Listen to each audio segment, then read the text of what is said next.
Mehedi Hasan Miraj to continue until 27 মানে এই ডিসিশনটাকে আপনি কিভাবে দেখেন? তারা হুট করে এই ডিসিশনটা কেন নিল এটার কাছেও তাড়াহুড়ো করে। আমার কাছে খুব একটু সারপ্রাইজিং লেগেছে, কারণ 1 বছরের জন্য মিরাজকে দেওয়া ছিল এবং আই ক্যান আন্ডারস্ট্যান্ড লিটনেরটা, কারণ এই সিরিজে তাই ক্যাপ্টেন্সি করতে হবে, বাট হ্যাঁ, মিরাজেরটা কেন? না লিটন ঠিক আছে, একটা লিটন তো ভালো করছে বা তাকে নিয়ে কোশ্চেন নেই, লিটনের কন্ট্রাক্ট শেষ, ওয়ার্ল্ড কাপ শেষ। সেই যুক্তিতে এই সিরিজের আগে লিটনেরটা ঠিক দেওয়া ছিল। হ্যাঁ হ্যাঁ, সেটাই বলছিল মিরাজের তো 1 বছর, আগামী জুনে গিয়ে তার শেষ হতো, তাই না? হুট করে তাকে বাড়িয়ে দেওয়াটা, আমি কোশ্চেন বলছি না, প্রক্রিয়াটা নিয়ে কোশ্চেন ছিল, মিরাজকে নিয়ে না। সো এটা একটু জিনিসটা একটু চোখে লাগার মতোই ছিল।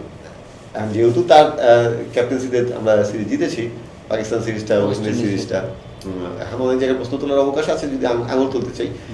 যেহেতু যাওয়ার আগে খুশি করে দিই, যেহেতু আমি প্রসেসের কথা যদি বলি, সেক্ষেত্রে ঠিক আছে 1 বছর যাক না, মানে জুন পর্যন্ত তাকে 1 বছর জন্য দেওয়া হয়েছে, 1 বছর যাক, তারপরে আমরা ক্লিয়ারলি একটা অ্যাসেস করতে পারবো।